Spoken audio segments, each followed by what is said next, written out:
You feel this nervousness on the phone there?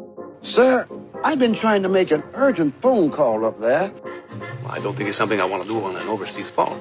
You gotta make some phone calls. Hang up the phone. Prank caller. Prank caller. Ladies and freaking gentlemen, welcome once again to the Packernet After Dark podcast. Why can't I do this? This is the call-in show, the Packernet Podcast Network. If you'd like to call in, if you'd like to participate in the show, please feel free to do so. The phone number here is 608-501-0718. New callers go directly to the front of the line. We only have 8 calls, so we're going to do those, and we're going to go. And that's going to be that, all right? No new callers. And 3, 2, 1, we're going to get started with Kyle from Madison. What's up? Hey, buddy, Kyle again. I just got through your podcast, and just 2 things jumped out real quick. One, I don't know what the final grades are, but you're going over the initial PFF grades, and basically the whole Vikings offensive line graded pretty good. And I don't mind that, actually. To me, that just kind of underscores how good the defense played. Like, if the Vikings defense was just trash the whole game and we ended up having a sack fest, that's one thing. But if they're actually playing decent and we still manage to destroy their game plan with our defensive line in particular, then I actually find that more satisfying. Now, who knows? They're going to revise it. Maybe they're all trash. So then if that's the case, I retract this. But I will say, without having really any evidence other than just the eye test, I mean, you could tell me the PFF grades and whatnot, but to me, as hard as it is to parse it out, it looks to me like the Vikings are actually, outside of the quarterback position, a better team than last year, and which makes it even more ridiculous, the position they find themselves in. That's just really something, man. Goodness. Spectacular failure. Couldn't happen to a nicer team. And then your point on Watson, I agree. He has got just something different going on this year. We must protect this man. I'm knocking on, I don't even know if that's real wood. Hold on, I'm going to find real wood. Okay. I'm knocking on everything. He's got to stay healthy, but he is becoming a bit of a possession receiver now this year, not just to throw it up, spray and pray guy. I mean, he definitely appears to be taking his game to a different level. And, I mean, no doubt the plan is going to be, you got Reed, you got Wicks, probably moving on from Dobbs, we'll see. You get Kraft back, and then, you know, if Golden is on a little bit different progression, you know, maybe a little bit more classic progression, or it takes a year or two. And some of that's not even his fault. Injuries and opportunities seem to be the limiting factor here. But if you got Watson, Reed, and Golden with Kraft, you got Jacobs and Wilson, and you're able to really stuff some more beef into that offensive line from a run blocking standpoint, and then you throw Jordan 11 there, I mean, you got a hell of an offense already. You're loaded. So, yeah, man. Again, this cannot be a wasted year, but if it doesn't end how we all hope it should, at least it looks the offense is pretty well stacked. Yeah, I mean, it's a really exciting group that we have. I think we have to do a better job of making it a more imposing group. Granted, number 1 is stay healthy. Number 2 is probably have to get the offensive line playing better. But there's no reason why Watson, Reed, Golden, Tucker, Jordan Love, Josh Jacobs shouldn't be the most scary, terrifying offense in football. There's no reason for it. Tucker can be a top 5 tight end. Jacobs is a top 5 running back. And I think we have the potential to have, you know, the whole number 1 conversation can be a little iffy or whatever, but I think there is number 1 to number 2 potential for a lot of these guys. Even if you want to say they're low-end number 1 potential, I don't really care. I mean, Watson right now I think is grading out as a top 10 receiver. So that's a very clear number 1. Reed, before going out, was like the number 1 receiver. Now, you have to maintain that, and obviously Golden has done nothing to prove anything. He's not even a number 4 at this point. But just from a talent standpoint, I don't see why it isn't possible that this is just an absolutely freakishly elite group. But we got to get healthy. We have to figure out how to use them.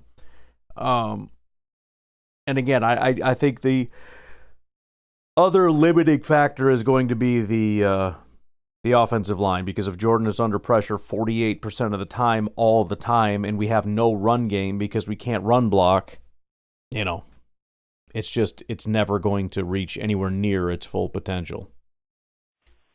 Hey, Ryan, it's Tom. Longtime listener. Might have called last year, I'm not sure. But anyway, I wanted to share my thoughts. I was at the game here yesterday. What an awesome win. It was a little bit discouraging hearing boos from our fans on an absolute dominant win. No kidding. I think mostly it was in the probably the fourth quarter when we were down our end zone and settling for field goals and stuff, touchdowns. Like, at that point, the game's so far out of hand. Why would you even risk, number one, injuring Love on a sack, and number two, throwing a pick, letting the Vikings back in it? Just run it, right. Get the points, get out of there. You got Packer fans booing. I had a poor Minnesota fan who I don't think even stood up the entire second half. It was incredible. And then you got Evan Williams doing, leading the Skol chant. You had the whole stadium doing the Skol chant, which was fantastic. It was just an all-around fantastic win. A couple of things I noticed was Watson's chemistry with Love. Like, there was a couple times where Watson was running an out route, and Love was throwing it way before he made the break. I'm like, where is he throwing this ball? And then all of a sudden Watson breaks and catches it. It was insane. The tight end play, it's so obvious we're going to miss Kraft the rest of the year, especially as we make this run in the playoffs. It's just an unfortunate injury that he went down with. Yep. But, Wilson, can't say enough good things about Wilson. Maybe one thing you can answer for me, there was a bunch of times when Kennard would come in the game, and all of a sudden you hear the announcer, number 70 checks in as eligible. So what is going on with that? Like, I'm not a big X's and O's football guy, never played football. What exactly are they doing with bringing in their extra linemen? Last thing that I want to mention is Micah is an absolute freak of nature. when they are in passing downs and he is lining up over center, we have 12 guys on defense. It's insane. Flores loves the double A gap blitz with Harrison Smith, and he brings a linebacker in. Parsons does that on his own and then some. It's absolutely insane. But go Pack Go, amazing win. Thanks. Yeah, that was awesome, and definitely disappointed in Packers fans. That's a low point for me. It's never good to boo your team. It's shockingly embarrassing to boo your team when you're winning handily. That's terrible. As for the extra offensive linemen, we really rarely do that. Some other teams do it kind of a lot. I'm not an expert in these things, but generally you'll see it from teams like the Baltimore Ravens, and it's kind of somewhat self-explanatory in that you're bringing an extra offensive lineman. You know what I mean? The Packers obviously came into this with the intention of we need to be able to run the ball, whether that's to protect Jordan Love or whatever the case may be. I think that that's probably a bigger factor than a lot of people, especially the unhappy types, want to acknowledge. And it's kind of a brute force way of executing that. Yes, there is the eligible receiver aspect to it, where you can run like a trick play or something like that. I don't think that had really anything to do with it. Obviously, we never did that. It's just to bring in another offensive lineman. Now, obviously, the drawback is you have to take somebody else off the field, which is why I think it's really not utilized all that much. You're going to end up pulling a tight end or a wide receiver or something to that effect so that you can kind of very obviously say, we're going to run the ball, and then hope that you get a little bit of a better push in the run game. And it would be interesting to see how effective it actually was. I don't really know. But again, overall, obviously, the plan seemed to work. Okie dokie, let's take a break here. We got Well, we got 6 more, so we'll do 3 and 3. We'll take a break. We'll be right back. Howdy, this is Jared Schrader, the Uber driver from Texas. So I was just calling in. I'll probably do this myself at some point, but getting closer to the playoffs and everything, and all the percentage stuff that you've been talking about, and I think Andy Herman from the Packernet as well. So hypothetically, we have a very small chance of reaching the number 1 seed. But this week, I believe Chicago and Philly are playing. Would it be better, let's just say hypothetically, depending on win totals and whatever, because we have the same amount of wins as the Eagles, we'll have half a loss less, right? So we would still be ahead of them, technically speaking. Would it be better for the Bears to beat them and then we beat the Bears twice? Hypothetically, of course, can't be certain of these things, but hypothetically, and not trying to do any jinxes or anything, but if you put that into the simulator, and then I know the Rams would have to lose a few games, and I think the 49ers would have to lose another game, of course, but that's easier to but for the Eagles, because they beat us, I guess since we have the half game, as long as we have the same win total, it's fine, but it would be easier if we beat the Eagles, or not if the Bears beat the Eagles and then we beat the Bears twice, considering that will help us leapfrog their win total. Anyways, random question. Hope you all have a great week. Hope you all getting ready for Turkey Day. Go Pack, go. So here's the deal. That would be, I guess, the somewhat positive takeaway if the Bears ended up winning, but the long story short is no, absolutely not. So let's assume the Packers do win. If we're just looking at, well, like I said, if it illustrates the point more if I don't select the Packers to win. The gap between us making the playoffs with that Bears game, 78% if the Bears win, 84% if the Eagles win. Because the Bears obviously would be much more of a threat and to win the division and all that kind of stuff. If we're being super optimistic and saying, yeah, but what if the Bears just win this one and then lose a bunch after this, which of course you got to remember we're probably going to lose 2. So let's just play with that first of all. Packers win, Bears win. All right? And then the next week it's Packers-Bears, so obviously we'll select the Packers to win. The next week the Bears play the Browns. Probably, it's not a stretch to say the Bears could win that game. The Packers also play the Broncos, which is not an easy game. We could lose that game. Then we got Packers-Bears again. We could pretty much select that we get that. Then we play the Ravens, which is absolutely not a guarantee. Well, I guess it is going to be hard for the Bears to overtake us in this. Because even after going through all this, the Lions and Bears play. And if the Bears win, then we have it locked up. Here's the larger point, though, I guess. What we're ultimately talking about is the number 1 seed. So if we reset everything here, if the Bears win, it helps us by 1%. So we have a 3% chance. If the Bears win, it goes up to a 4% chance. The reason being, the Eagles are not really the biggest threat. It's the Rams that are the biggest threat.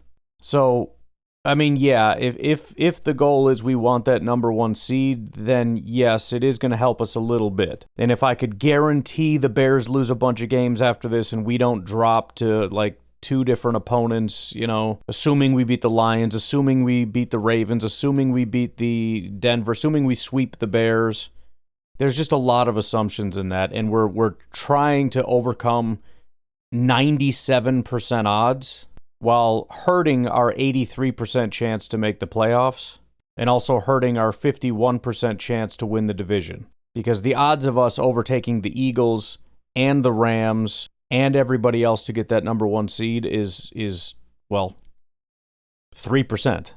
So that is the only very minor silver lining if the Bears end up beating the Eagles, is that we maybe, assuming we beat the Lions, inch closer to that number 1 seed.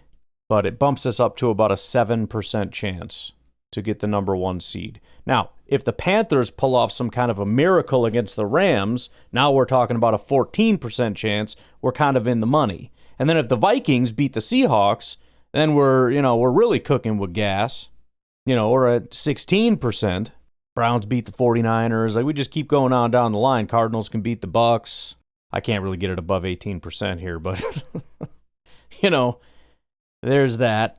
And even if everything goes perfect week 14, I still can't get us to 15%. Lions lose, Seahawks lose, Bucks lose, Rams lose, Packers win, the Eagles lose. We're still at just 42%, which is, great, but it would be like week 15. If we beat the Broncos, then we're at 62%. Actually, let me do one thing. Let me do one thing here to really... maybe this will help your argument a little bit. What if we just assume the Packers run the table here? If we assume the Packers run the table, if the Eagles win that game, we have a 42% chance. If the Bears win the game, we have a 49% chance. So that's not the worst way to look at it, I guess. If we're being as optimistic as we possibly can be, and we say the Packers are not just going to make the playoffs, they're going to get that top spot. And that is our goal. And we are going to sweep the next 6 games. Then the Bears winning, there is a 7% bump in our odds.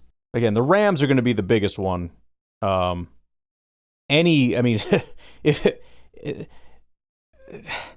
think how about this for a compromise?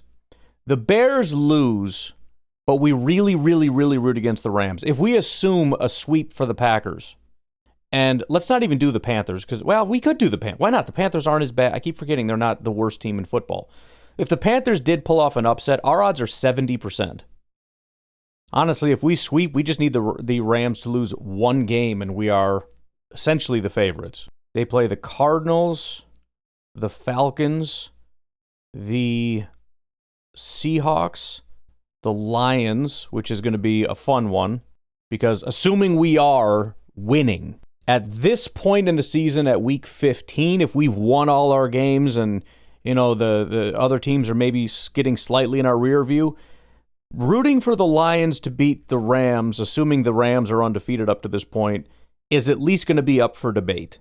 But again, we're really playing the long odds at the expense of what's immediately in front of us, because it hurts our 83% chance to get into the playoffs, and it hurts our very tenuous 51%, and that's the biggest thing.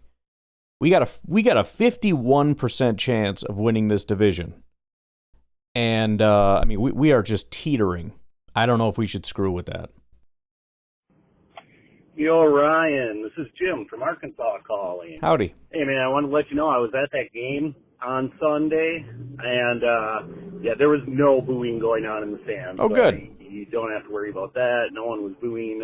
Everyone The heck was that noise then? Was pretty excited, pretty happy that we were winning. So, yeah, we're all good there. I was surprised, though, coming back. To be very specific, this would have been roughly around the time we ran for it on 3rd down and kicked that field goal. There was a very loud, sounded like grumbling sound going on.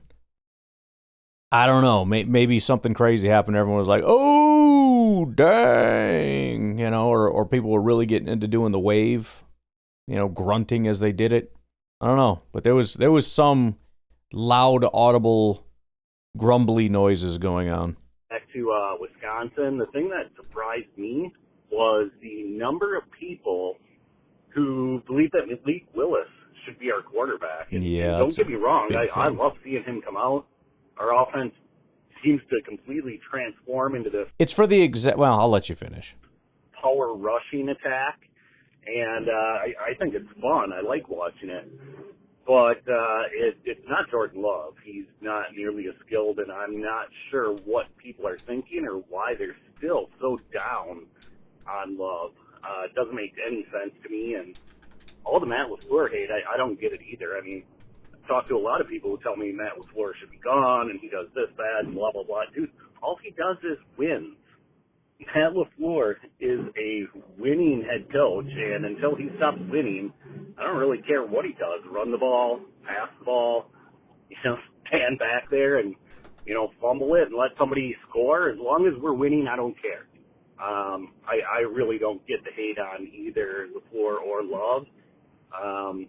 They're our guys, and they're doing a great job, and let's keep winning and go Pat, go. It's the same symptom as everything else, and I've called this out in numerous places. The kicker situation. We had 2 weeks of a kicker doing a great job and forgot like 7 years of great kicking experience, and that's what people decided to do. And then one bad day by that backup kicker, and it's all never mind. I don't want him anymore. He's bad and all. It's the same thing. Malik came in for a handful of plays and looked good, and everybody's like, "This is our guy. He's elite," because of a handful of plays. And I'm sure people point out, well, he did it before too. Yeah, only if you skip that middle section where he actually looked quite bad. He filled in for Jordan early last year. He looked great. He came back in later in the second half of the season. He looked terrible. He played a handful of games here, and he looked great. And again, you pair that with the underappreciation for Jordan Love, because nothing's ever good enough for anybody. And Malik came in, ran like 3 plays, and everything looked good. And so that's it. That's what we need to do. I mean, the overreacting is why fans would have the 32nd ranked team every single year. It's the same reason why Rashawn was this elite player, and then a couple weeks go by without a sack, and he's overpaid, he's a bust, he's a bum, he's all these things. Keyshawn Nixon he had this great game. I forgot when it was, like within the first 4 weeks or something. He was an absolute elite stud. And then the next week he got picked apart, and I'm done with him, it's over, I can't do this anymore with him, blah, blah, blah, blah, blah, blah, blah. Musgrave, he caught one pass, and he's going to be a star, just wait and see. It's, oh my goodness, he's going to do all these great things. The next week he drops a couple passes, and I'm done with him, it's over, I hate him. It's the same thing, and that's why I have such a hard time taking anything seriously, including the Matt LaFleur hate. It's the same thing with the plays. He runs a play, it doesn't work. I hate that play. That's the dumbest play, it's the worst play in the world. We run the ball and it doesn't work. We pass the ball for like 20 yards. We should never run. We should pass every time. It's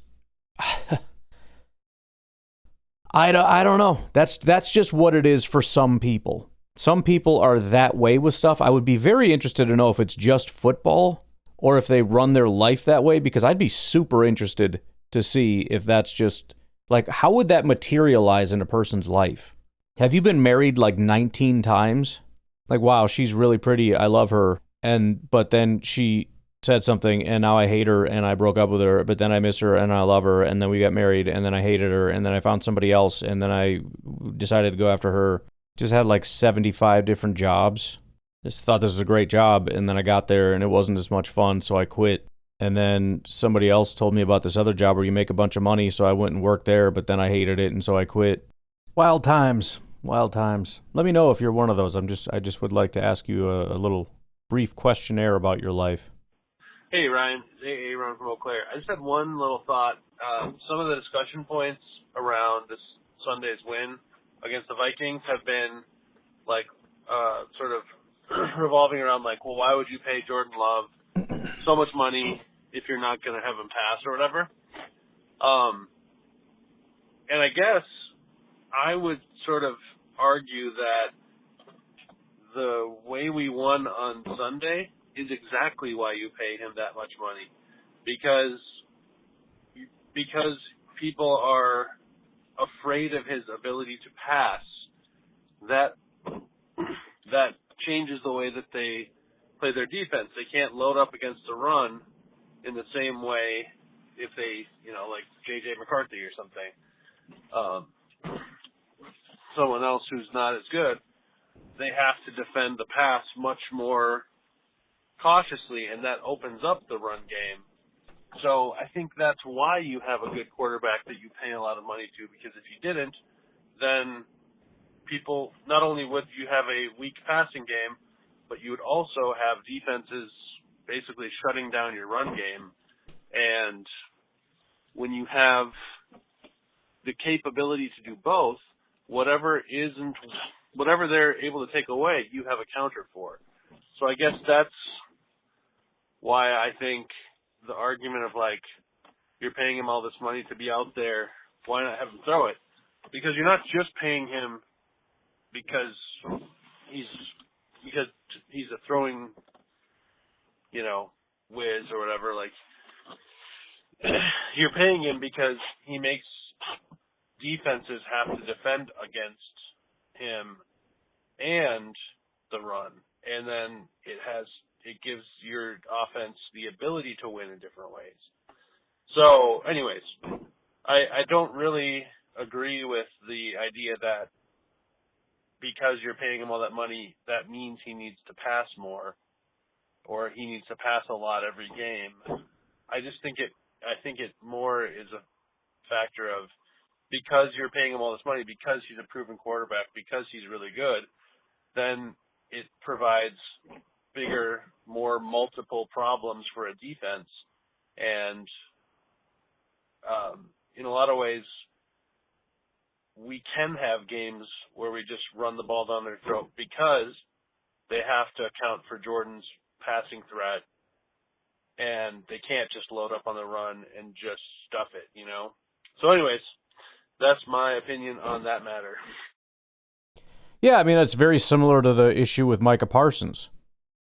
I mean, the frustration everybody has is, why aren't we getting all these sacks? I thought Micah Parsons was going to be sacks.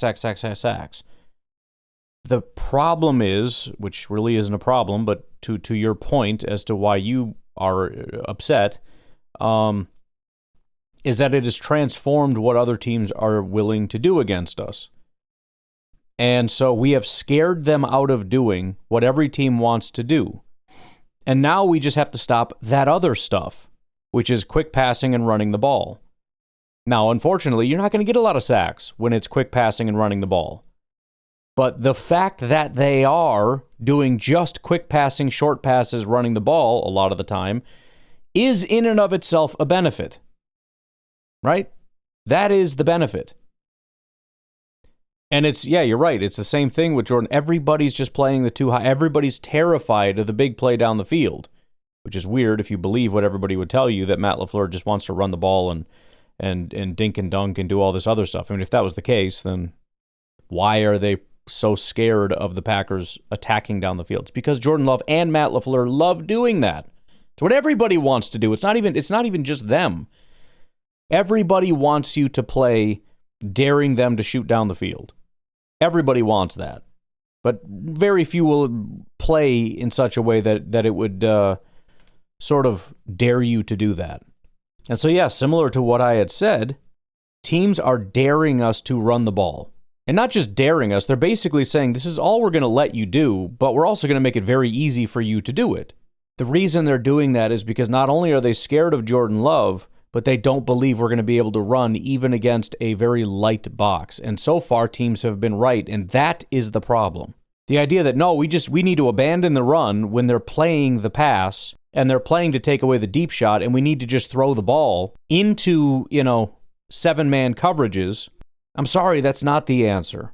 Well, the pass is working. Yes, because we pass when it's optimal to pass. But if you try passing when it's not optimal to pass, guess what it's not going to do? Work anymore. All right, let's take a break, and we'll rip through our last calls here before it's time to do the thing. You know what I mean? About game time. Take a break. We'll be right back. Yo, this is Nico from Idaho. It's a glorious Tuesday. And it's a bummer because you and some other people mentioned how they've gone on the Twitter verses and stuff and seen people complain about the win. And gosh, I just don't get it. Let me be clear.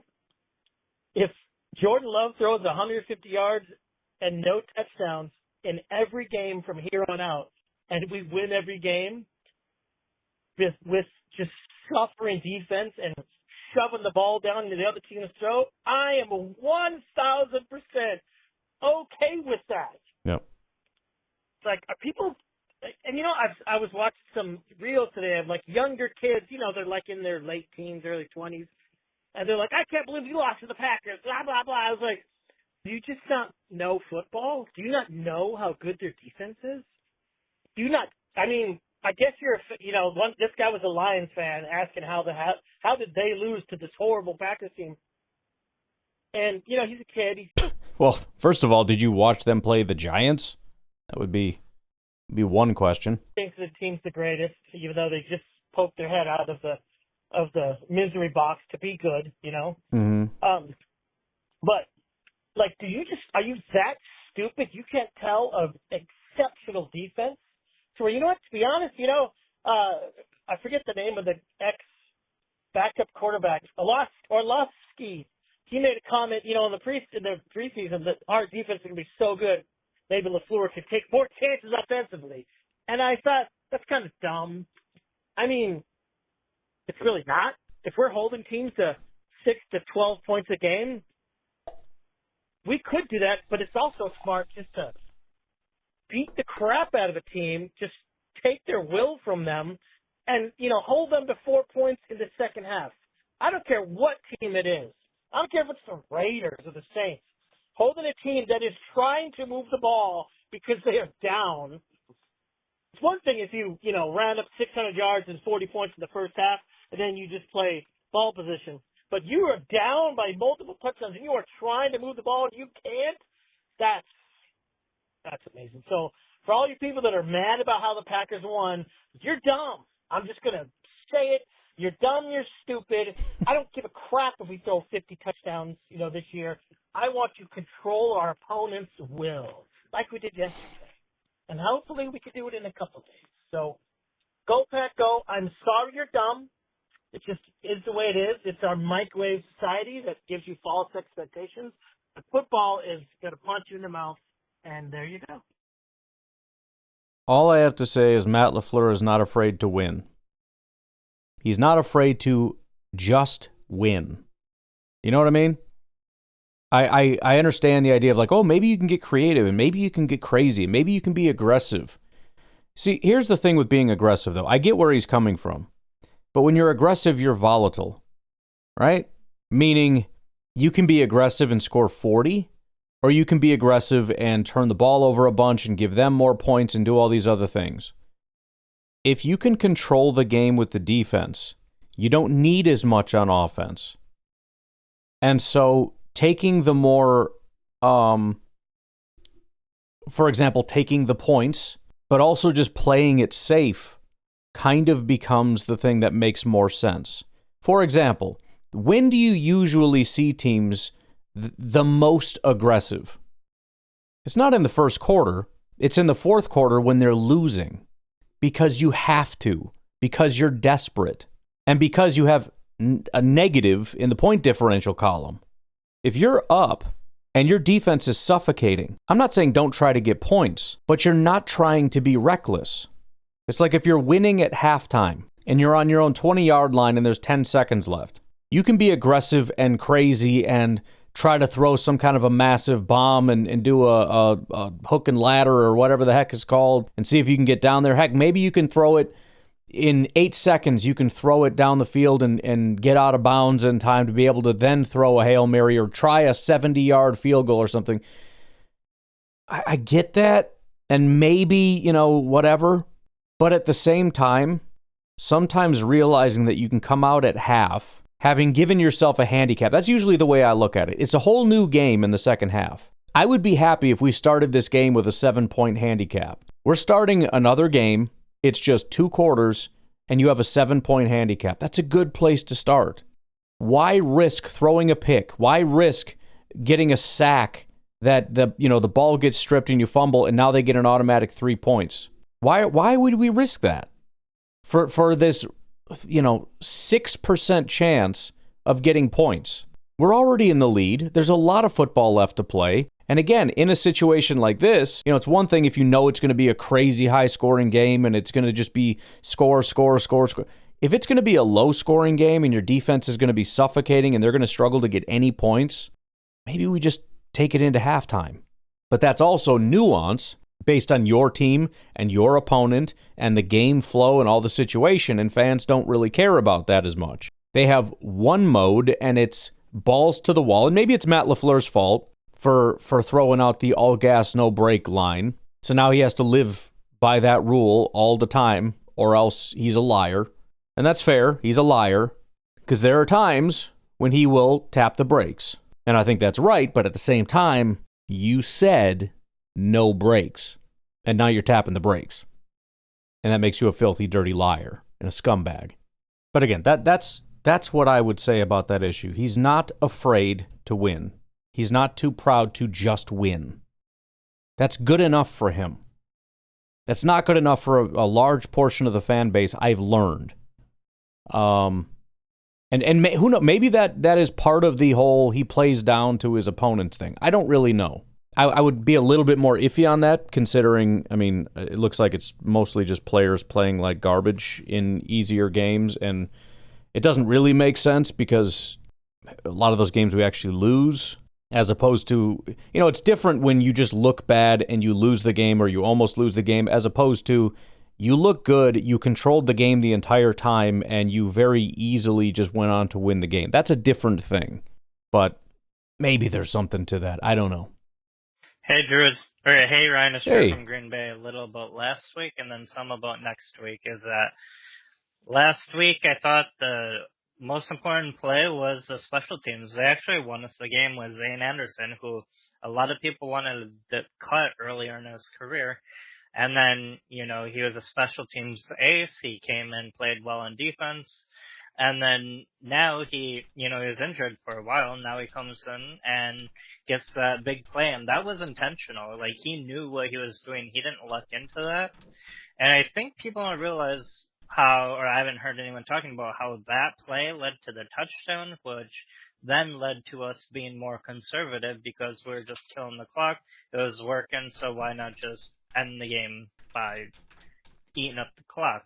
And that's been happening to us because our special teams had been making mistakes, and we'd been getting behind because of it. And now our special teams makes the play, and we do it to the other team. And I think our fan base just isn't used to that. But and I thought Matt LaFleur called a good game in order to realize I'd stick with it. And when we had been losing games passing up field goals, he refused to pass up the field goals this week, took them, and it worked. But anyways, for next week, one interesting thing I found, now drops are an interesting stat because it depends where you look, but I saw that Fox Sports has Amon-Ra tied for third most drops, and Jameson Williams tied for sixth most drops in the league. And so they don't have a lot of drops as a team, but their two biggest pass catchers both have pretty much all the drops. So that's been a big problem for the Lions. And if we can go and, take them out this week, then we could put a huge hamper into their season. They're already on the outside looking in, and to drop another game would be big. And I don't believe in the Bears, so I think that would be a huge step to winning the division. And but on the flip side, if we don't win this game, I don't think we should flip out. Like, we're kind of playing them with host money. We already got the win. So if we split, that's kind of what you would expect, is to split. So at the beginning of the season. But let's go get the sweep on the Kitty Cats. All right, have a good day. Bye. Yeah, so I don't remember exactly what you said the numbers were. But Jameson Williams is fourth in drops. He has 7 drops. Only 3 guys have more, and they all have 8. CeeDee Lamb, as you almost said, Jerry Jeudy, and actually Devontae Adams, which is pretty surprising. I actually saw a really cool stat. I couldn't help myself. I had to drop a little bit of money on something I found as far as some new stats that I can play with. The only reason I did, by the way, going down the rabbit hole, is I saw somebody online articulate exactly what I said about how stupid the separation stats are, because it's just how much space you had at the point of being targeted, and that's kind of stupid. It doesn't, first of all, it doesn't track all the times you're not targeted, but also, a lot of times there's just nobody around you for different reasons. There's a reason tight ends and running backs generally dominate that, which is stupid because that's the opposite of what we think of as fans as far as guys that can separate. But the reason is because you're throwing into the flat, or you have tight ends releasing when there's nobody around, and so there's just wide open space. Well, yeah, duh. They're the check down options. There's nobody around. That's why they're the check down. But anyways, somebody had said that's why the only, I don't even remember the name of it's a fantasy football website generally, but they have a ton of stats, and they're like, this is the only site that's worth looking at when it comes to separation, because they actually track like when a receiver is being asked to separate, how good of a job do they do.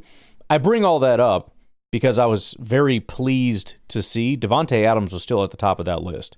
Dude can still get it done as a separator. We'll save that topic. I did dig into Packers guys. We'll save that for another day, but I see he's struggling with drops a little bit. Thought I'd pump him up a little. But as much as Jameson is struggling, Amon-Ra, it looks like, has 3, which is relatively low. Guys with 2 or less, I mean, there's 47 receivers have 3 or more. It's not a massive number, especially since I'm guessing he's targeted a ton. Yeah, he's the 4th most targeted, one of just 4 that has over 100 targets. Jamar Chase, Chris Olave, and Jackson Smith and Jigba are the only ones. Man, Jackson Smith and Jigba is he the best receiver in football right now? I think he is. That's a kick in the old nuts, isn't it? Sorry, that was a little unnecessarily crude, but that's a sad development. Unbelievable. I don't know if I've ever seen anything like this. I'm off on a tangent here, but since week 6 of this year, he's had 1 game below a 90 PFF grade. I don't think I've ever seen that. His lowest grade of the season was week 5, which was a 76, which in and of itself is psychotic. But his grades since week 6, 91, 90, 90, 92, 84, 92.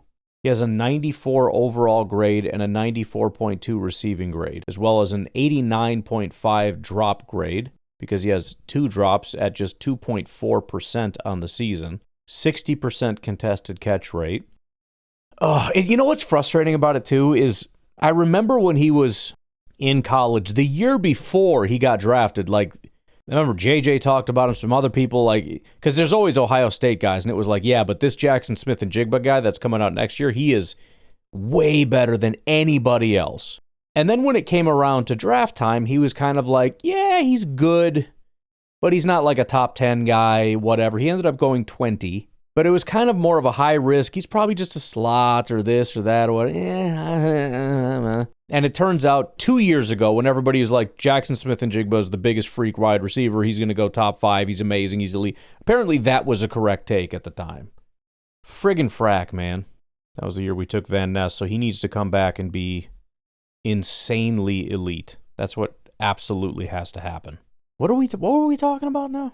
Oh, the drops, right. And yeah, as far as the division, I mean, I'm I'm so freaking nervous about this week. So obviously I'm nervous about the Lions for obvious reasons. Haven't recorded the podcast yet, but we'll be talking a little bit about that. At best, it's a 50-50 game when, you know, you're nervous. I mean, if your life was on the line and they were flipping a coin, I wouldn't feel very good about that. Heads you live, tails you die. 50-50 are good odds. Like, yeah, no, those are never good odds. When you're talking about something serious, anything under 90% is nerve-wracking. The more important it is, the higher the odds I need to not panic. For my life, 99.99 would be great. But the thing that makes me nervous about the Bears game, I mean, it's the Eagles in general. I mean, they're all mopey and pouty, and, you know, they're getting beat up by divisional teams, and they're not as good as last year, and Super Bowl fatigue, and we need to fire Sirianni, and, you know, play calling is bad, and it's like, stop being mopey. You can't do that. You have to wake up and be tough and strong and win. But the upsetting thing is, it's like, yeah, the Bears are the luckiest team. Well, close. I just saw somebody came out with the luck metrics, and everybody has different metrics or whatever. Actually, I just forgot about this. I messaged a guy asking if he could explain what goes into it, and it appears he ignored me. Tom, you douche. But he actually has the Chicago Bears 1, 2, 3, 4, 5, the 6th luckiest team, with Philadelphia as the number 1 luckiest team. I saw a different betting site as I was going through doing a little research that had the Bears as the 2nd luckiest team, Philly still the luckiest team. Meaning, even if you play the luck card, like, oh, it's going to come back to bite them, That's even more so for the Eagles. Now, I still would lean toward the Eagles because they're a more talented team overall. So even if the luck thing came home to roost for both teams at the same time, Philly probably still comes out on top. But I mean, I could just see the Bears just riding high, continuing doing what they're doing. The luck thing continues, and Philly just comes crashing down. And then not only does this suck, because I don't know if we win the freaking game, but then we got to hear from Bears fans, but, I thought we were lucky. What happened? Oh, what happened? Oh, it's going to be just the worst. So Philadelphia needs to man up, eviscerate the freaking Bears, and then the Packers win, and then life is perfect for everybody. Everybody in the world, I think, is happy at that point. I'm not sure. Hey, Ryan, Pure Cheese Penny here. Hi. I got a dilemma, man. Yeah. I don't even know if this call will make it in time for the last Packernet. It's a tradition at this point. But we're going over to a friend's house, right, for Thanksgiving. I'm like, well, I want to stay home. I want to watch the freaking Packer game. I love our friends and stuff. It's fun hanging out with them and all that, but I'm like, I don't want to go over. And we were gonna just have Thanksgiving at my house, so that way it's like, well, we can just watch the Packer game. Because I don't want to force people to watch the game. I mean, they should be watching and loving the Packers as a smart and great human being should. But here's the thing, Ryan. If it's not at my house, I can't really act how I want. I can't go crazy. I'm at somebody else's house. And, my wife tried to say, let's have it at our house. And they were like, Andy already invited his friends. And we're like, okay. That's fine. She texted my wife back. She's like, well, don't worry. We can get the Packer game on. I'm like, oh, great. This is great. I just get to watch and hold every single feeling and thing I want to say in. Because there's going to be people there that I don't even know. And hopefully there's no freaking Lions fans there because that will piss me off and there will be some tension there that I don't want to deal with.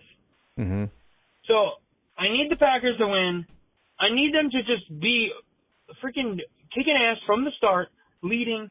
I need Micah Parsons to get 2 sacks and hell, even Rashawn Gary. We need to get 4 sacks total, 3 sacks total. And I would love to intercept Goff 2 times and maybe force a fumble off of Gibbs. That would be hilarious if he just fumbled. And just everything to go amazing on offense. Maybe even a Matthew Golden touchdown.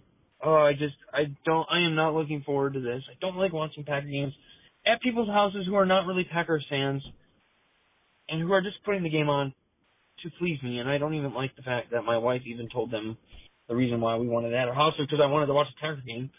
Yeah, I don't like really that either. lame. But I'm really nervous about it, Ryan. I'm hoping this goes well.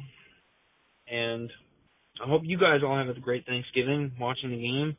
Hopefully you don't have to watch with Lions fans. Hopefully I don't either. I'm going to be pretty pissed off if there's a Lions fan there. I might just be like, I'm not feeling so good. I'm going to go home.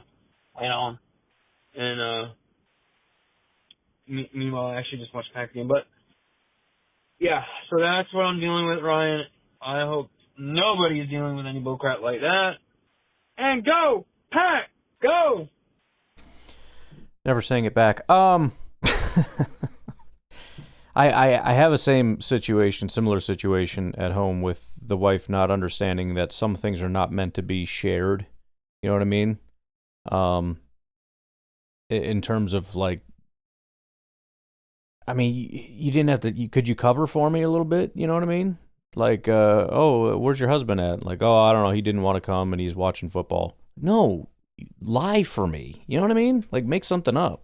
If you're going to say that, I would have just come. You know what I mean? Because now everybody hates me and I'm the worst. So just be he's sick or something, or why do we need to have it at our house? You make yourself out to be a saint. You're like, well, we just didn't want to put that on you, and we like hosting, and we wanted to be able to cook for you guys and do all that. Don't just be like, well, because this guy just wants to watch football and he doesn't actually care about you people because you're stupid. He doesn't want to have to associate with you or deal with your volume levels or what you have on TV or don't have on TV. You know what I mean? We got to get on the same page with that one. Fortunately, we've gotten to the point where everybody seems to be on the same page and understand. First of all, plans are not made around Packer games unless it's Thanksgiving. But fortunately, my family are all Packer fans, so it's understood that this is a Packer game, and that's what we're doing here. And there's also food. And we're also thankful for things and stuff. But it is absolutely a Packer game, and it will be treated as such. It's also nice. You know what you should do, Beer Cheese Benny, and this is a good recommendation for all of you. Start a Packers podcast or blog. It doesn't have to be a big deal, but once it becomes like a job, then it's like, I'd love to, but I got to watch the game, you know? It's like an obligation. It's kind of my job, so got to go to the office. I don't know that that's going to help you at home. If anything, that might get you in more trouble, but at least, you know, it'll help provide some kind of an excuse if somebody's like your wife or kids or something can back you up. Like, where's your dad? Like, oh, he's at work. You know what I mean? It's actually easier than ever to do a blog now. Just have AI do it. So if people ask, like, oh, what's his blog? Because nobody cares. Nobody reads blogs. Give me a break. But, you know, just like after the game, just be like, AI, write up a summary for me about the Packers game. And then they do it and you copy paste it, put it on, you know, Blogger or something. Throw some ads on it. Put a little fake like view counter on there. So it looks like there's like, oh man, 5,000 people read this. That's crazy. Little do they know that's like $5 in ad revenue for a freaking website. But it's up to you if you want to take it to this. I'll help you because I think that would be kind of fun. Maybe we could start one big website and it's just a giant fraud website where there are no ethical standards and you guys will contribute to it. And the only reason you're contributing is to get you out of trouble to say, I write for a website. And when people look, they're like, what's it called? Like, oh, it's, and it'll just be like a sports website in general, because obviously we want to extend this to other fan bases and NBA fans and everybody else. It's really just a place for husbands to use as an excuse to be like, oh, I can't miss this because I have an article due. There's a deadline. You know, within an hour of the game, they expect me to get this up. So I gotta be ready. I gotta watch it. I gotta take notes. I gotta eat chips and nachos. And I mean, you guys let me know. I'm down. I think it would be freaking hilarious. Could even set up like some automation system where it sets up like email deliveries. So if there's like a noon game at 3:00, there's an automated email sent out to like Packers writers. It just says something like, where's the article? We need it ASAP. This is critical. I don't know how to help you with the money thing because I can't have myself or AI just send you fake pay. Well, I mean, I could send fake paychecks, but I think your wife would catch on eventually. Didn't you just deposit $400? What happened to that? I just put it straight into our retirement, honey. Don't worry about it. It's all invested in crypto. It's gonna be big. Well, that was fun. All right, I'm gonna get out of here. I have Packernet to do, as well as I gotta go bake some brownies, dude. Peanut butter crunch brownies.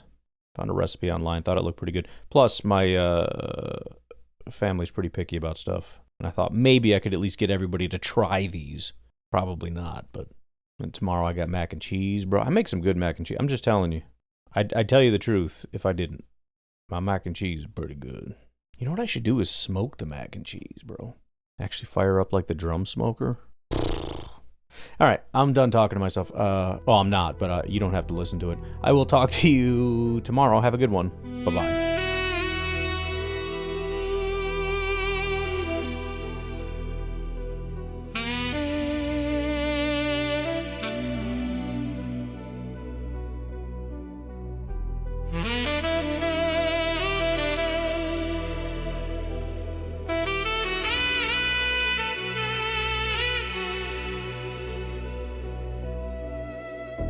Thursday lights burn through the Motor City haze. Ford Field rising like a monument to dark days. Two empires collide when the turkey hits the table. One walks out a king, one crawls out when they're able. 7 wins and a tie, we've been down this road before. Week 1 left them broken on a Lambeau floor. Now we're rolling east on I-94. Destiny don't wait, gotta settle the score.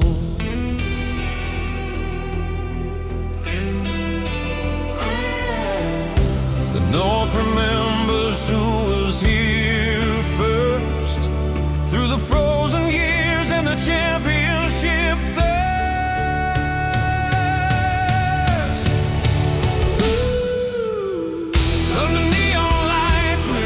chasing glory.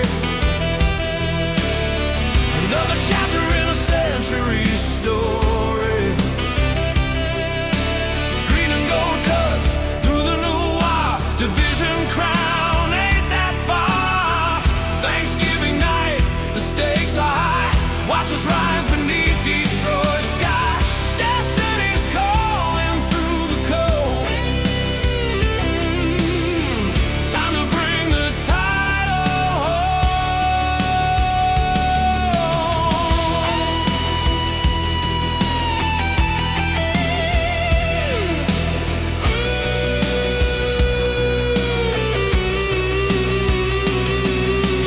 Lions had their moment.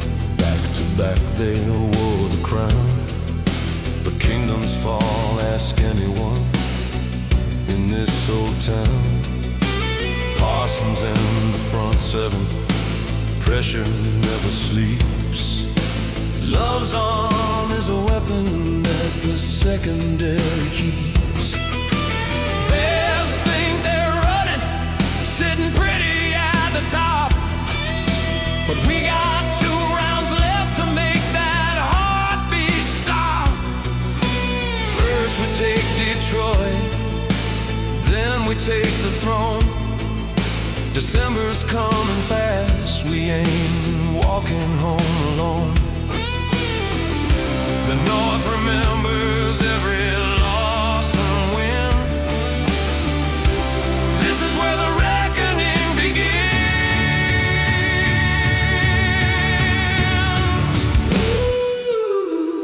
Under neon lights, we're chasing glory. Another chapter in a century story. Green and gold cuts through the new wall. Division crown ain't that far. Thanksgiving night, the stakes are high. Watch us rise beneath Detroit sky. Destiny's calling through the cold. Time to bring the title home. 107 wins against this franchise. Most of any rival, that's no disguise. Season sweep would lock the tiebreaker down. Put us half a game from wearing that crown. This ain't just a game, it's a statement. Years of building, no more waiting.